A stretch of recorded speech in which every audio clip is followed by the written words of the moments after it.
Today we have oodles of original poetry, haiku and senryu written by you about one single topic. Much like beauty, the object is often in the eye of the author and the reader, and so some of you, strange as this might seem, might disagree with some of our choices. Which, as you know, I don't have a problem with. But if you do disagree, slip me an email and let me know why. We're not going to fall out about it. I promised you a journal out at the end of the month, and so far I think I'm going to be able to do it. It will be Journal 324 if you're over at Buy Me a Coffee, but fear not. If you're on the mailing list, you will be notified as soon as it's out, and of course, if you are an Issa or a Buson member, then it will fall effortlessly into your inbox. If you'd like to become a member and receive that special feeling, then check out Buy Me a Coffee. Thanks so much to the editing team, Vandana, Ron, Robert, Liam and Lorraine.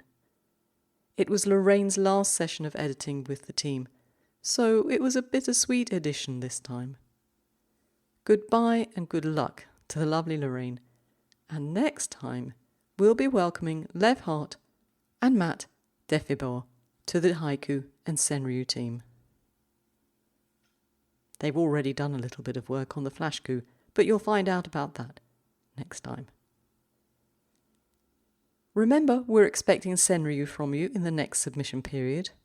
The diary is on the drop-down menu from submissions on the website. And of course, there's always our video prompt over at Poetry P's YouTube channel. Linda is waiting for your poetry. She loves to read it and will choose some of her favourites for a podcast and the next journal. Her latest choices will be on the podcast next week. Thanks to Craig Kittner, Lindsay Sears and Alison Whipple for being our judges this time. I bet you'd like to know which poems have been nominated. So, without further ado, let's head off and meet the lovely Craig and discover our first nomination. Opening today's podcast of original poetry, we have the very lovely Craig Kittner, who of course appeared here before, most recently to talk to us about Ghosts on Vacay. And I still owe you, Craig, an apple poem. I'm terribly sorry about that. I'm patient.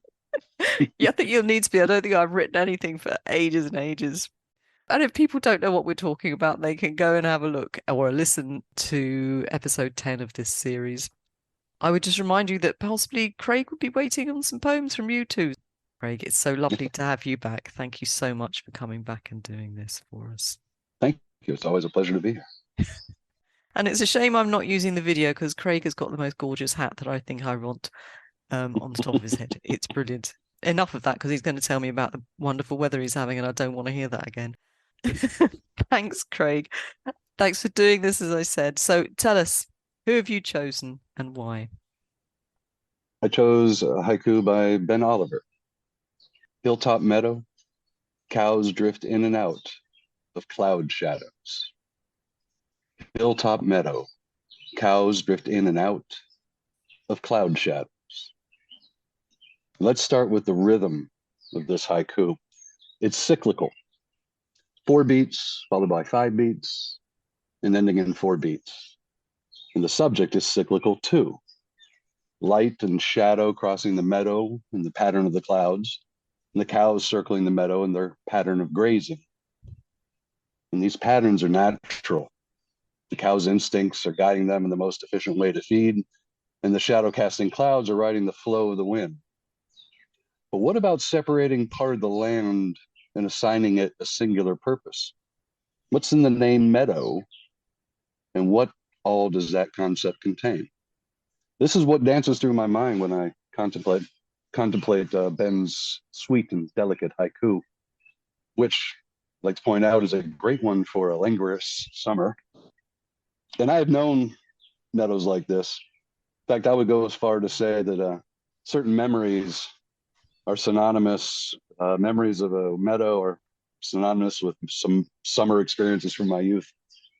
And perhaps this is the key to the idea that all haiku are single object haiku. A haiku is read by an individual who creates a mind picture upon reading it. And for that individual, the mind picture and the haiku are one and the same. That mind picture is a singular object, a discrete neural circuit in the brain, and the true object of the haiku. This is just food for thought. I'm quite convinced that in Ben's haiku, the single object is the meadow.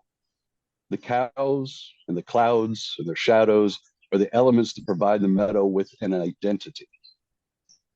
Ben's haiku is a pleasure to read, it's a mystery to contemplate, and I think it's an excellent contribution to this subject. Thanks, Craig. I think listening to your commentary, I think we must have spent summers in very similar places, because when I read this one, it reminded me of the summers of my youth as well.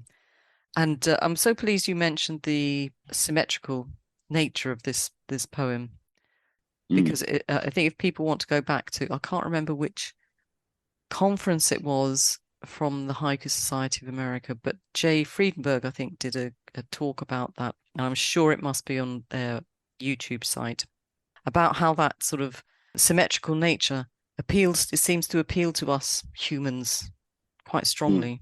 Be interesting to see if that is repeated throughout the poems that have been chosen today. So thank you very much. You're welcome. Now let's go and find out what happens when those clouds in Ben's poem drop their load. Sheets of rain coming down, laundry day. Sheets of rain coming down, laundry day. Valentina Rinaldi Adams. Fruit shopping, a honeydew melon rolls off the cart. Fruit shopping, a honeydew melon rolls off the cart. Rupa Anand. Rupa, I saw that happen in the supermarket only the other day. Too windblown to touch down, rogue snow. Too windblown to touch down, rogue snow. Cynthia Anderson. Cynthia, how I wish all snow were rogue snow.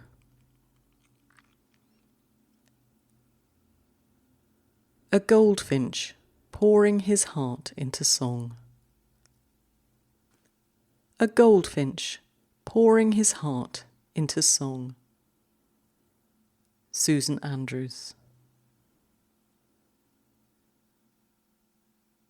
Leftover, the iridescence of a snail. Leftover, the iridescence of a snail. Mimi Ahern. I was chopping back my peonies the other day in a brief respite from the rain, only to find a little snail shell on one of the leaves. No sign of the snail. And I wonder, Mimi, did you mean the snail trail was iridescent? Or the beautiful shells of the snails? It doesn't matter. But I was just wondering.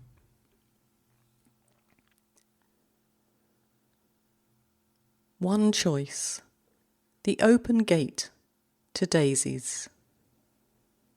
One choice, the open gate to daisies. Joanna Ashwell. Between bed and wall, this lacy thong. Between bed and wall, this lacy thong. Rowan Beckett. Passover, yellow feather tulips, exhausted. Passover, yellow feather tulips, exhausted. Emily Bernhardt.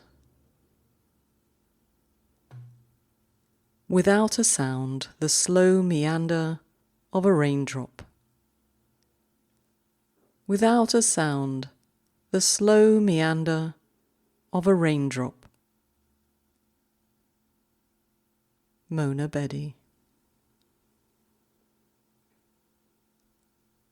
It's quite a sad sight, isn't it? That slow meander of raindrops. I've pondered it quite a bit recently.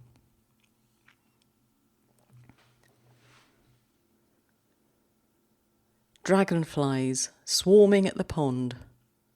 Summer solstice. Dragonflies swarming at the pond.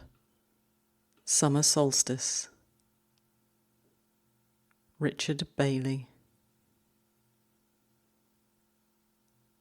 2 coffee cups on a bus bench outside the Legion.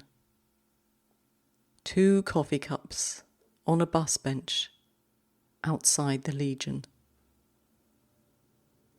Jerome Berglund.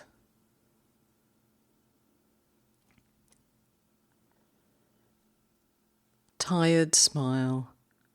Another over the hill birthday card. Tired smile. Another over the hill birthday card. Petro CK. Carrying the weight of his baggage, a black snail. Carrying the weight of his baggage, a black snail. Paul Callis.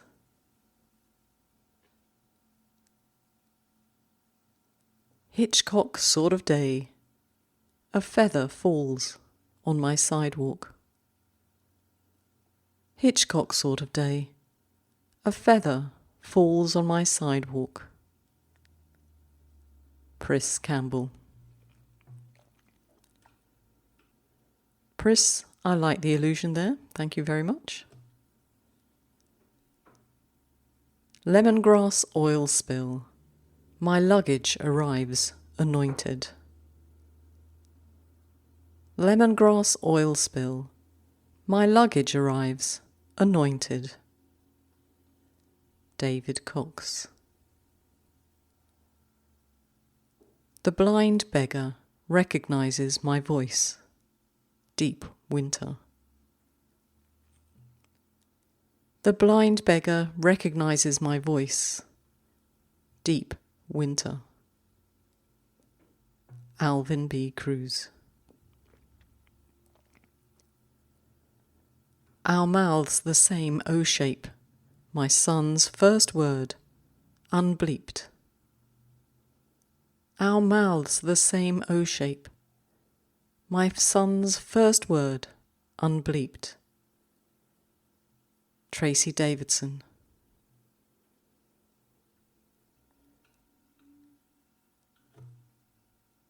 Panicles of horse chestnut flowers. Snowy alpine peaks. Panicles of horse chestnut flowers. Snowy alpine peaks. Melissa Dennison. New spring sandals. The normal routine. Not quite the same.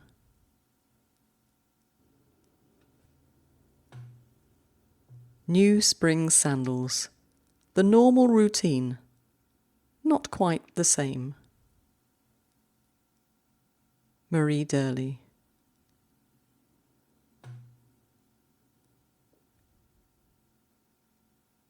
Marie's kicked off a few Senryu this time, and so it might be another good place to remind you you can submit your Senryu to us in the first half of July 2024.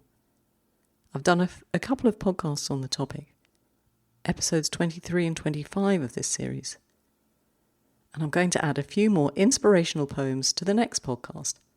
So do please saddle up your Senryu and mosey on down to submissions when they open in July. We'll be waiting for you. Here's a little bit more inspiration. Pregnancy, squeezing her feet into last season's sandals. Pregnancy, squeezing her feet into last season's sandals. Doris Lynch. Sodden dog, anticipating the spray from the shake. Sodden dog, anticipating the spray from the shake. Rob McKinnon. The cushion with the chewed corner, my favourite now. The cushion with the chewed corner, my favourite now. Alison Douglas Turner. Two new hips. Airport security is not amused. Two new hips. Airport security is not amused. Ivanka Ettinger. Out of the dark, lights of a freight train catching up. Out of the dark, lights of a freight train catching up. Michael File. Waving on the veteran's sleeve, a tattered flag. Waving on the veteran's sleeve, a tattered flag. Jason Furtak.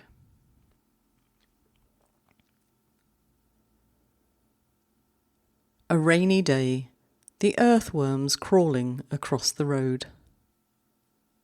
A rainy day, the earthworms crawling across the road. Goran Gatalich. Head cold. Cumulus clouds swell the sky. Head cold. Cumulus clouds swell the sky. Joshua Gage. Joshua, I know just what that poem's all about, or at least to me, having just got over a very nasty cold. Garlic scapes peeking over the snow, spring chill. Garlic scrapes peeking over the snow, spring chill. Rob Greenhaw. Rob, I'm pretty sure I've pronounced your surname wrong.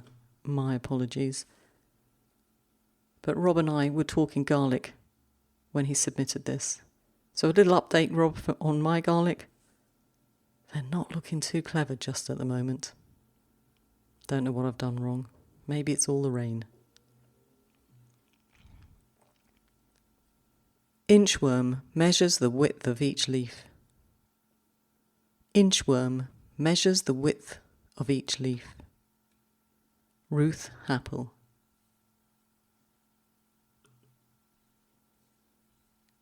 Tea ceremony. She pours me a cup with a crack in it. Tea ceremony.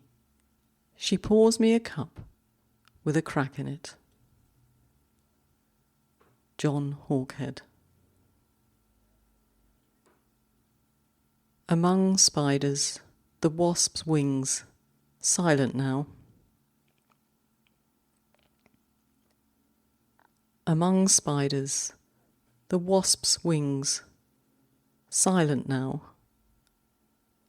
Florence Hayhoe. Ambulance, the walls echo the flickering light. Ambulance, the walls echo the flickering light. Lakshmi Iyer.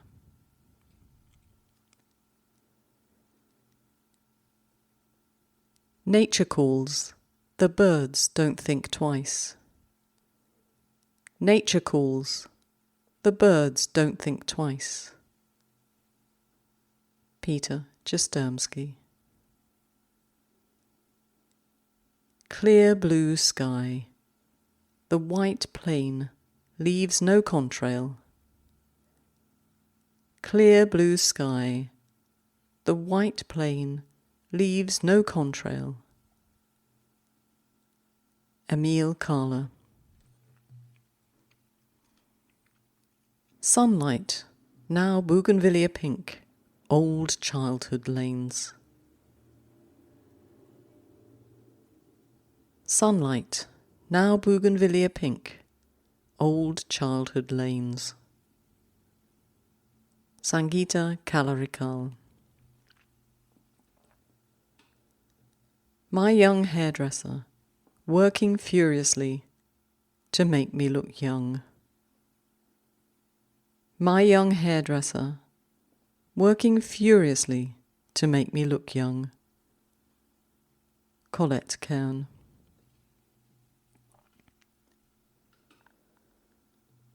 A flag iris opening the day, sunrise yellow.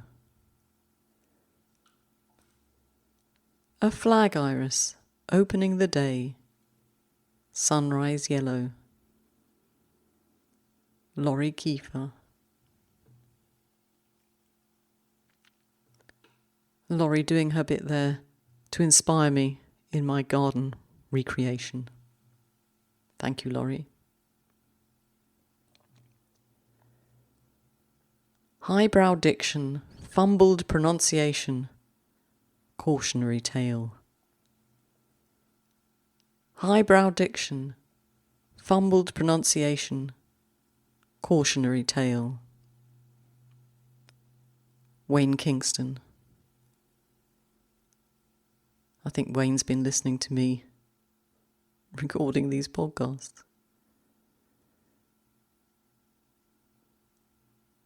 It doesn't matter how. Water Strider.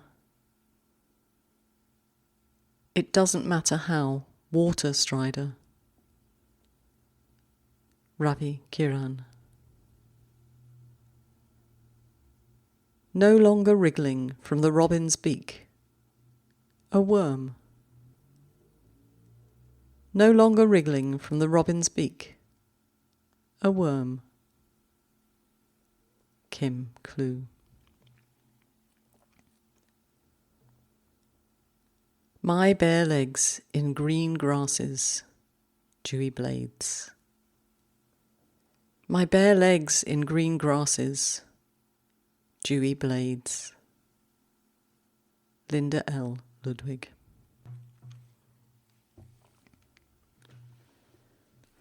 Now, Lindsay Sears wasn't able to join us for the Zoom catch-up to record her piece and her nomination, but she very kindly wrote a commentary and chose a nomination, and I'm going to read it for you now.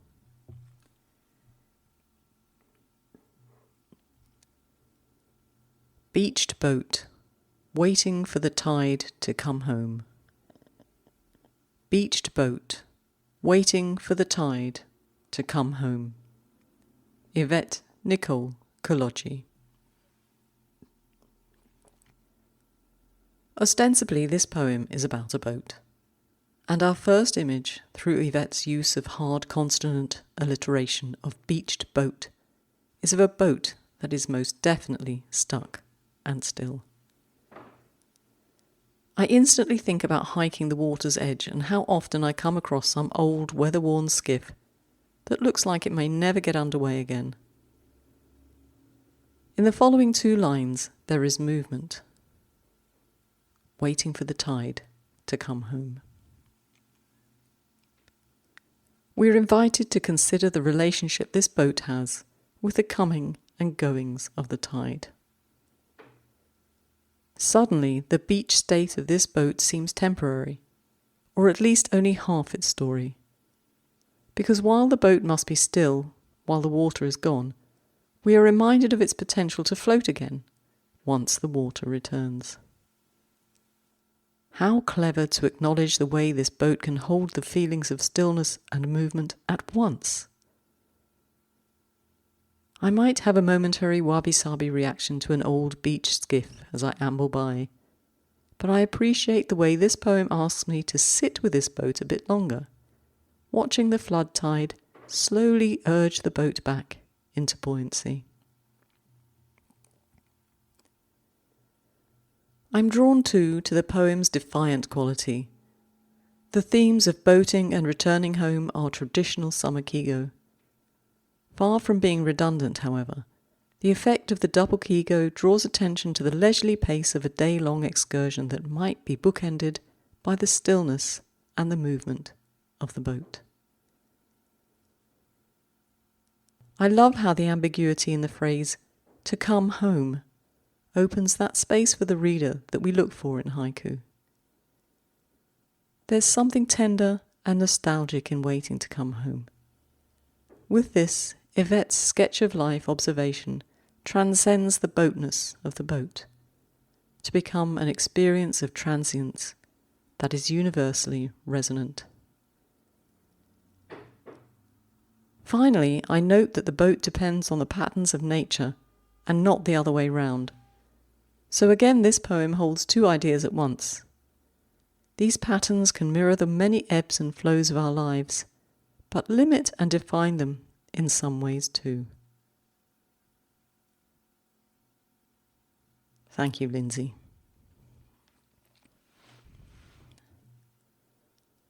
Blue Ridge, the timberline, the sky. Blue Ridge, the timberline, the sky. Joshua St. Clair. Casting off, the old year slips away. Casting off, the old year slips away. Debbie Olson. And given that we've just had a poem about a boat, could this be about a boat? Might be. When I read it, it was about knitting, but that might say more about me. Cowslip in the outfield, ready to catch spring rain. Cowslip in the outfield, ready to catch spring rain. John Papas. Drops cling, rainbows form, the pain separating us.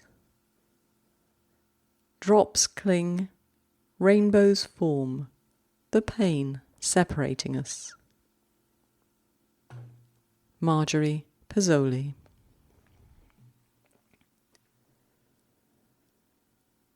Crowded tube, solitude in the spare seats. Crowded tube, solitude in the spare seats. Christina Povero. Moonshine, every few steps, the same rock. Moonshine, every few steps, the same rock. Vishal Prabhu. Now, Vishal, if you're listening, do send me an email, because I was debating with one of the team what moonshine meant. Again, like the knitting stroke boat poem of Debbie's, it might say more about me, but when I read this was about someone who'd perhaps had a little bit too much moonshine to drink. But another editor saw it purely and simply as moonshine. You're going to have to tell us now, aren't you? Look forward to that email. Nature Walk, the things we learn about us. Nature Walk, the things we learn about us. Jan Stretch.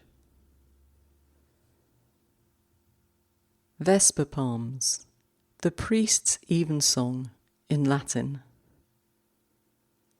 Vesper Psalms, the priest's evensong in Latin. Kathleen Tice.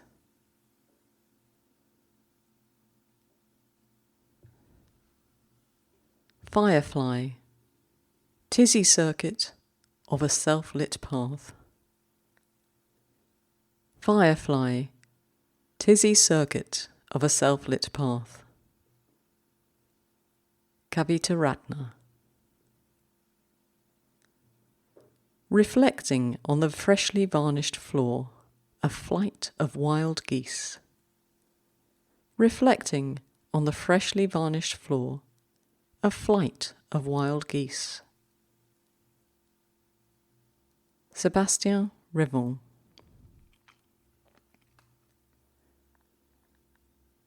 First to the party, forget-me-nots. First to the party, forget-me-nots. Anne Sullivan. Wanderlust, a red leaf, floats downstream. Wanderlust, a red leaf, floats downstream. Bona M. Santos.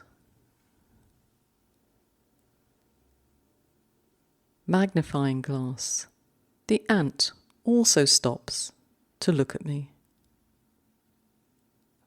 Magnifying glass. The ant also stops to look at me.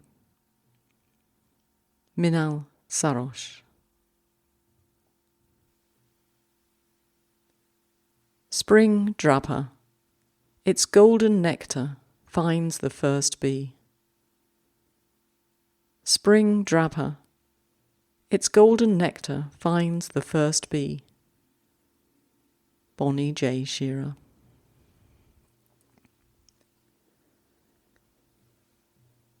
Spotted monarch rests on the prow, full sail. Spotted monarch rests on the prow, full sail. Ron Scully.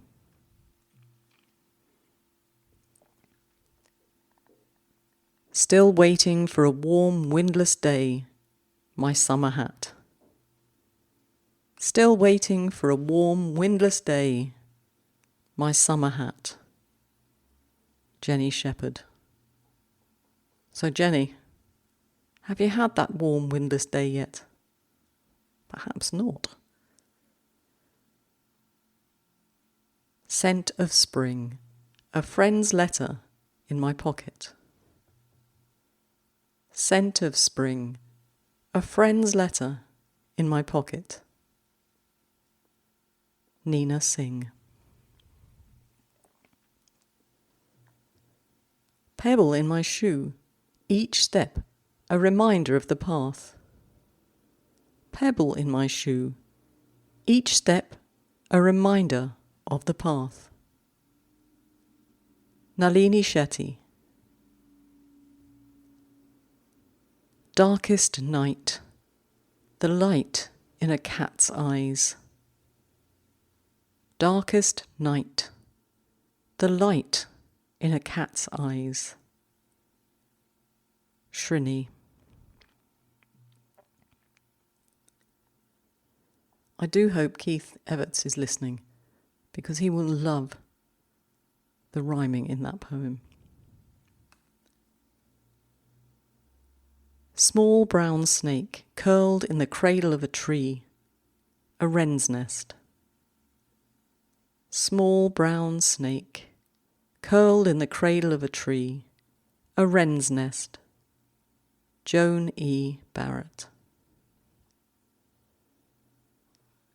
Playing flute, I search for the note of summer breeze. Playing flute, I search for the note of summer breeze. Alexander Groth.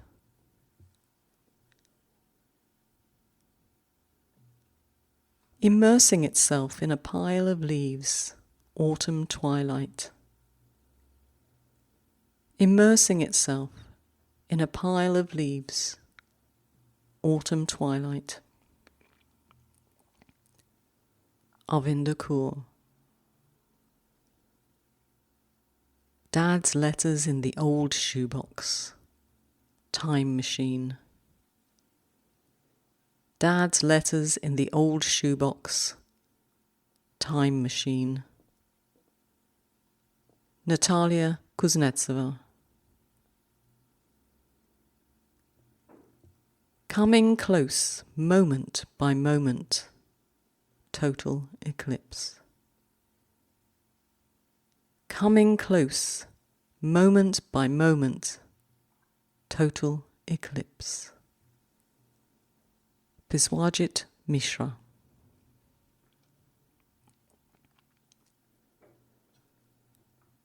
A kite on the lightning rod, deceptive wind.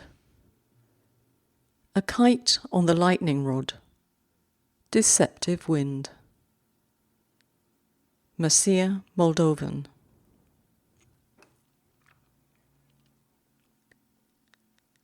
Catapult attack, hairy bittercress seeds bounce off my glasses.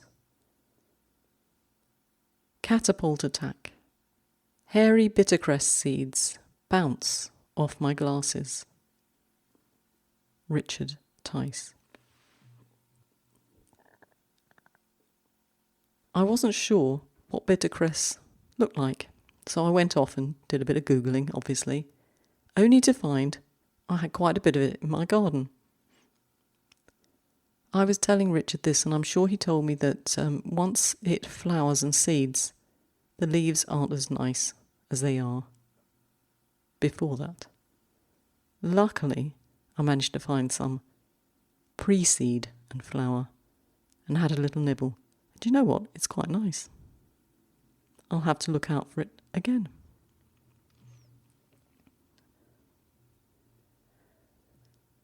White water. Another rapid over my head. White water. Another rapid over my head. Frank J. Tasson.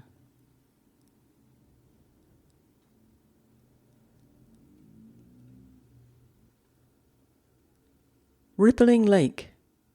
What the wind looks like on reflection. Rippling lake. What the wind looks like on reflection. Herb Tate.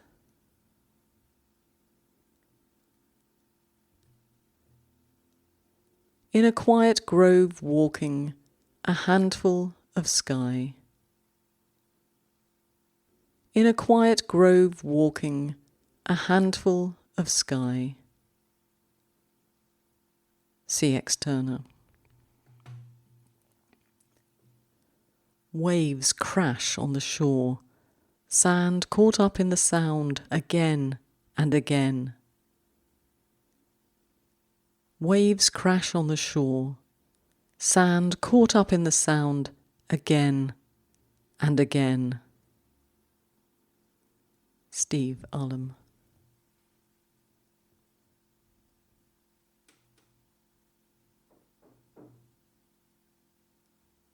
Subway.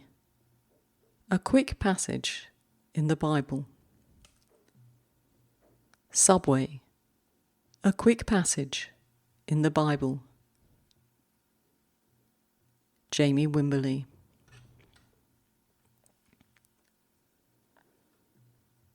Postcard. Her return address beneath the stamp. Postcard. Her return address beneath the stamp. Robert Whitmer.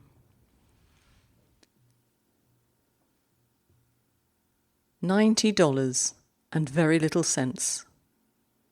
My tattoo. $90 and very little sense. My tattoo. Kelly Jean White. Off you go, the dandelion you once were. Off you go, the dandelion you once were. Tony Williams. And Tony was telling me that in writing these one single object poems, he found them to be a little bit wistful. How about you when you were writing them? I think many of them are wistful. Some are quite funny. Let me know.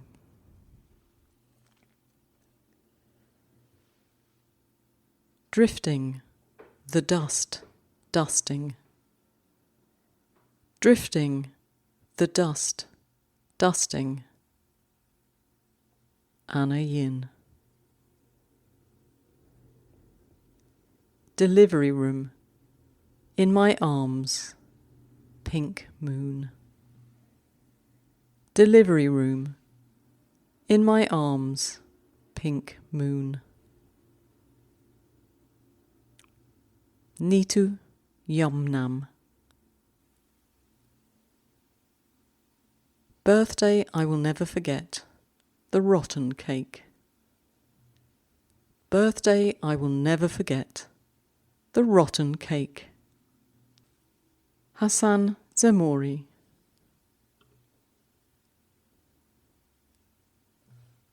Sorry about that cake, Hassan, but something perhaps a little bit more appetising coming next. Home alone, baking apple pie in Mum's apron. Home alone, baking apple pie in Mum's apron. Karl Bachmann.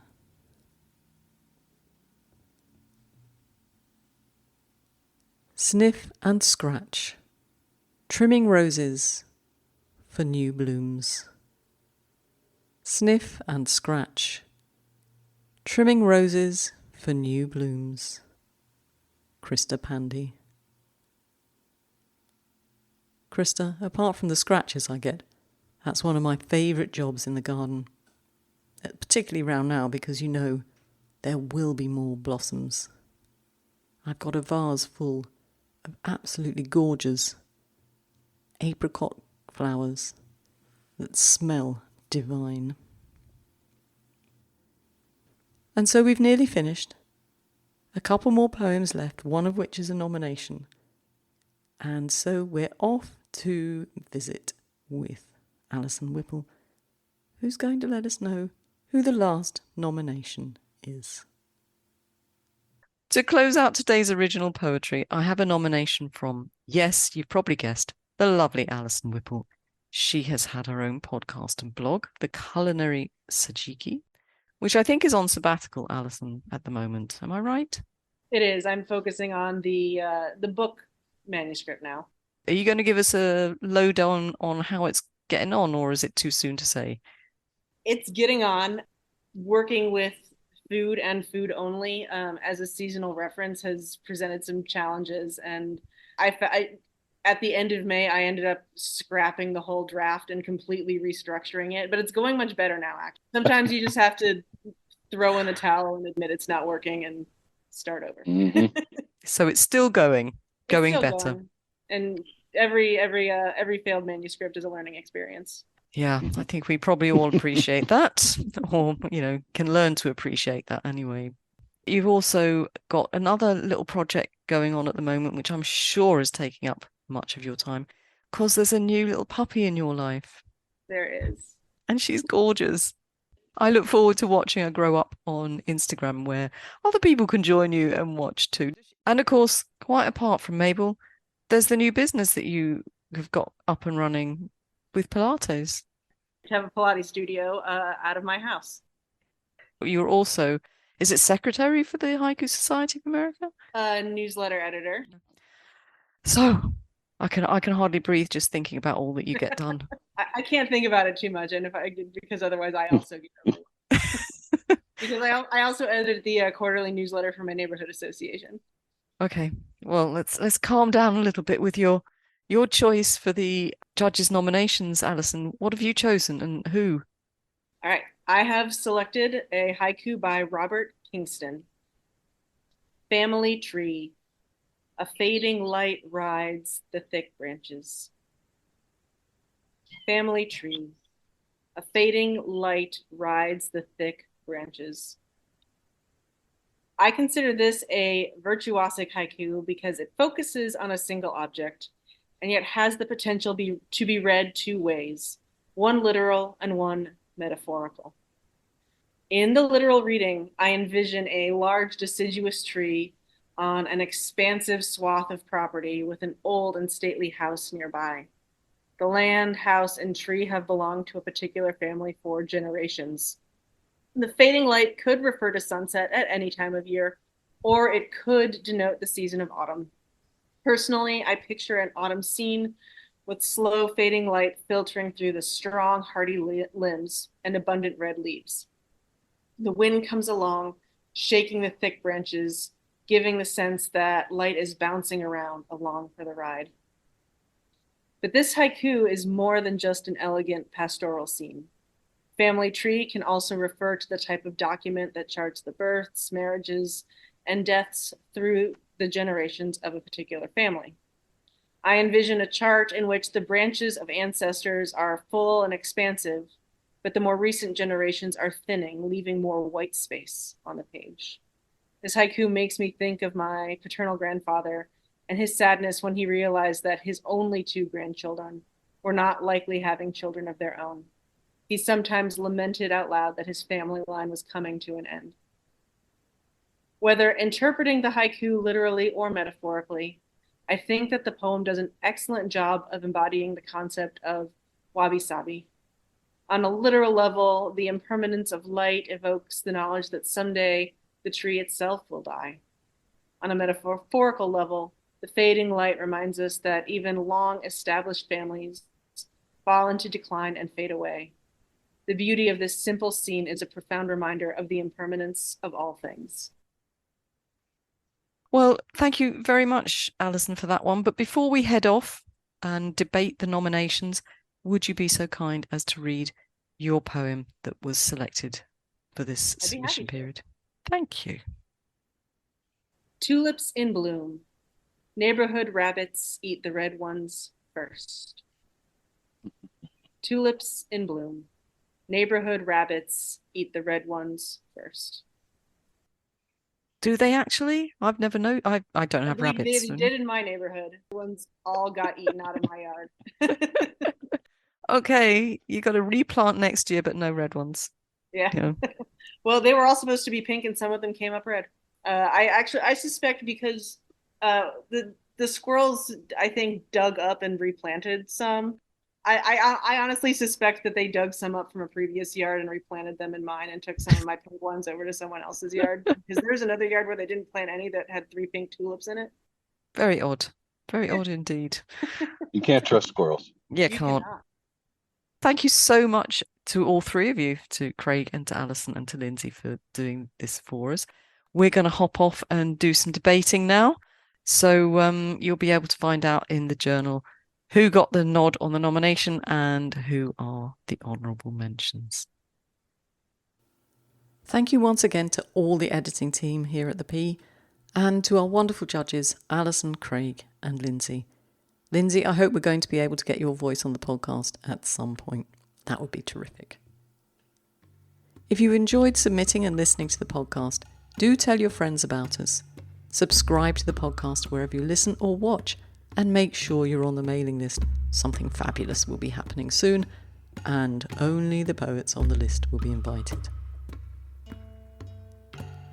If you want to know which of the poems became the judge's choice and the honourable mentions today, you'll have to get the journal when it's out. And I've told you all about how to get that, so I'm not going to repeat myself. So until next time, when we'll have more of your terrific poetry, keep writing. And don't forget, sign up on the mailing list to find out when the journal is published and what that fabulous thing is. Ciao!